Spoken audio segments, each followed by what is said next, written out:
Hey guys, Joe from Theportcitypythons here. Thank you so much for joining me. If this is your first time here, please subscribe, as well as if everyone can hit that thumbs up button, it would mean the world to me. It really helps the channel, and I am very confident that you will get a lot of value out of this video. So I am going to tell you, for anyone who's getting into breeding snakes, I will tell you the 5 things I wish I knew before I got into breeding snakes. And also, don't mind the Philly ambient noise for the beginning of this video. It's kind of a cool look over on the roofs here, but there's always construction and traffic going on. But thank you guys so much for being here, and I hope you enjoy this video. The 5 things that I wish I knew before I started breeding.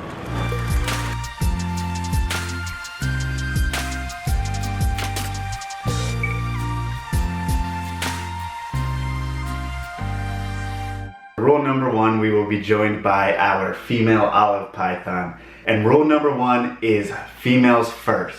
A lot of people, when they first get into this hobby, they find the fact that males are typically more readily available as well as cheaper than females. This is especially true in things like ball pythons. And you gotta make sure that you start it off right. So you wanna have a ratio of at least 3 to 1 when you're beginning. It's always nice to have 3 females to 1 male, and that allows you to build a good base of your collection, because 1 male can go to multiple females. And also keep this in mind, things like this olive python are actually different. Olive pythons, for the most part, the people who are most successful with them actually have 2 males. And why is that they have 2 males? Because for whatever reason, that competitiveness, if they put the males together to spar for a little bit before breeding, it seems to spur up some extra confidence in the male that won, and therefore he'll go in and breed that female more readily. So therefore, with these guys, you may want 2 males, but guess what? The females take longer to mature, so why don't you buy your, hey, come back here. So why don't you buy your female 1 year and then wait 2 years to get your 2 males? Or maybe you get 1 male after 1 year and then another one after that. So that would allow you to spread your cost around a few years, and also allow your female to get a good couple years of growth under her before you even start thinking about breeding her.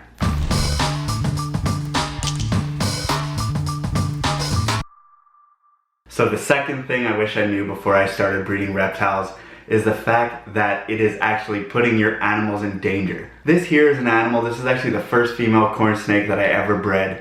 I had kept this snake probably 3 or 4 years successfully and without any issues. She bred for me a couple years in a row and laid great clutches, but 1 year she just happened to prolapse her oviduct. The oviduct came out with a couple eggs in it. We needed to actually get it surgically removed, so she only has 1 oviduct and she is a retired breeder.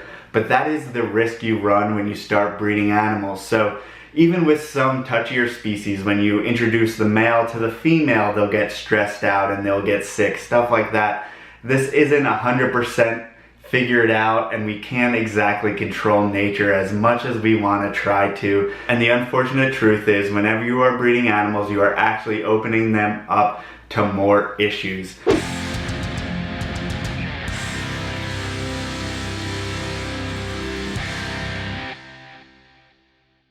Keep in mind, this isn't to discourage you from breeding animals, but I just want to tell you the realities of it before you get into it. So rule number 3 is kind of along the same lines as that first one, but when it comes to babies, things just don't always work out. It is unfortunate, but every breeding season you're going to have animals that don't make it for a myriad of reasons.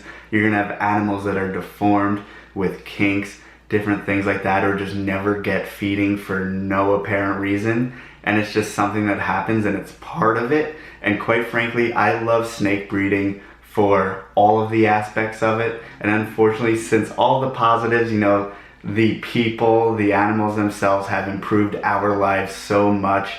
So you gotta take the good with the bad. And unfortunately, that little bit amount of bad can be very disheartening, but I just wanna tell you guys to keep on going if stuff like that happens to you. Honestly, this year we've had a lot of stillborn corns, and we're not sure, like maybe it was a weird temperature drop at some point, and I don't know, something went wrong, and we've had a bunch of stillborn babies, and it's been a really tough year for us. So we've been trying to get through that ourselves, which is kind of why I'm talking about these things in a way, so that you guys know when you get into it, you're not alone. The bad things happen. and you can try as much as you can, but some things are just out of your control. So just be prepared for that. Keep on going, stay strong, and always do the right thing by the animals, and I believe it will all work out.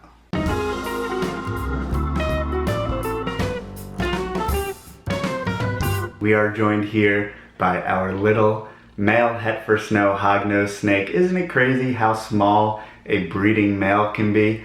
Fits just right here in your hand. The female is considerably bigger, probably 3 times bigger, which makes it kind of funny when they do breed. And guess what? Rule number 4 is that snake math never works. What is snake math? Well, you say, hey, I have this Hetfer snow hognose and I have this Hetfer snow female hognose. I bought them both for $250 each. That's $500, but they're a year away from breeding. So in 1 year, I will put these $250 snakes together and I will produce snows, which cost $800, and therefore, I'll be on top of the world and I will make all the profits and everything will be great. Well, unfortunately, snake math very rarely works, and that was the case with our Het Snow Hognose project. I'm actually apparently very bad at breeding hognose. Female for the last 2 years has actually laid slugs. This guy hasn't exactly gotten the job done despite all of his efforts. It is probably my fault, maybe a temperature thing. I gotta tweak something. Quite frankly, it's always a learning experience. So my wheelhouse is certainly North American colubras, but quite frankly, these hognose are just a different kind of North American colubra. They do not do the same things that any of the other colubras that I have do. They are just a very, very unique animal. And I didn't know that going into it. So you never know really what you're getting into with a project, especially a new species. So snake math doesn't always work out. You can't always expect to get your money back the first year. And quite frankly, if you set those standards for yourself and you don't hit it the first year, it's very disheartening and you may just get out of the project altogether. So don't go in with that mentality. Be patient, wait it out. You gotta do your time, you gotta get better at your craft, you gotta always be learning. There's no failures, only lessons, just keep on going. Out of the mainstream breeders, this is getting a little uncomfortable.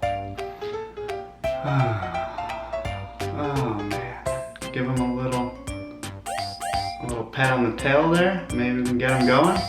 Oh, if you can't tell, he's around my arm, which is the issue here. All right, buddy.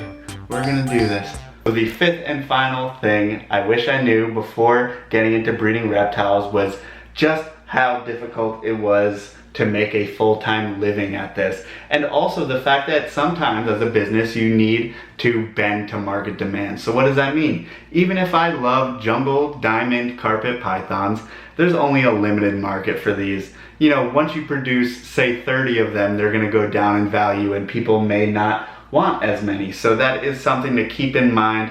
You need to produce animals that people want if you want to keep on selling animals to keep your business going and growing. So therefore you'll see a lot of big breeders be into a bunch of different things, and then you'll see one species fall out of favor, like say ball pythons fall out of favor, and then all of a sudden everyone has certain colubrid species and stuff like that because the market shifted and they're following it. So when people say work with what you love, that's not usually what happens. So a lot of times when I think about starting a business, one of my first thoughts is who is doing it now successfully and how do they do it? So say when I got into corn snakes, I love corn snakes, I want to work with corn snakes. So what did I say? Who is a professional corn snake breeder and how can I be them essentially? And what I found out is that a lot of corn snake breeders, the bulk of their business is actually coming from wholesale. What is wholesale? You're breeding snakes, you're hatching them out, you don't necessarily have to get them feeding or anything, and you just send them by the clutch load to whether it's someone who sells them online or at shows and just resells them wherever.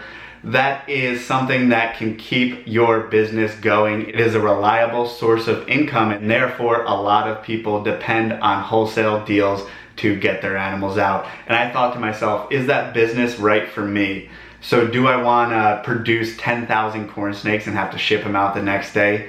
No. So should I be a full-time corn snake breeder? Probably not, because I'm just not willing to do what it takes. And I'm not disparaging people who do that, because quite frankly, everyone has a right to make their living, and I'm not going to poo-poo anyone for just trying to feed their family and do what they do. But you have to have a much more of a farming mentality to do that. You need to have a lot of land, and you need to go through a lot of babies, and it is a lot of work. That is not the type of business that I want to run. Therefore, I do not see breeding as a full-time income, but I do see it as a side income, and it does well for us. And if you have a full-time job, you can pay for a vacation or something, which is great.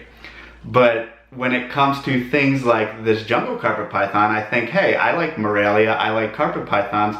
Who's doing it right now? Nick Mutton is doing it great. UK Python is doing it great in the UK. So I say, what are those guys doing and how do I do it? So Nick Mutton from Reptile is a great person to look at business-wise because he works with what he loves, Indo-Australian animals, rare animals that honestly there's not giant markets for, but he has his own core customers and he does great at it and makes it a full-time business. So if you are into rarer stuff, maybe you take a little, play out of his book and try to do what he does.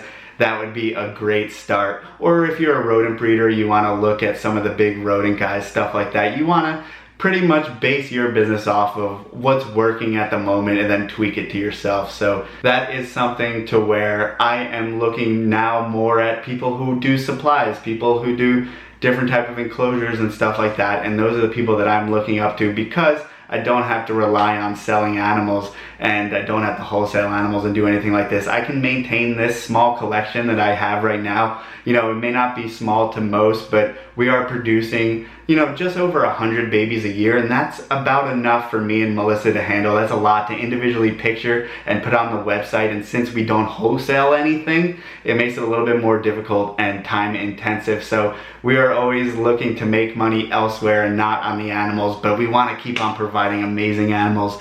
That being said, there it is, guys. 5 things that I wish I knew when I started reptile breeding. I hope that encourages you and doesn't discourage you because this is an amazing hobby filled with amazing people. And of course, please like, comment, subscribe. That really, really helps the channel. And if you made it this far, you're on the team.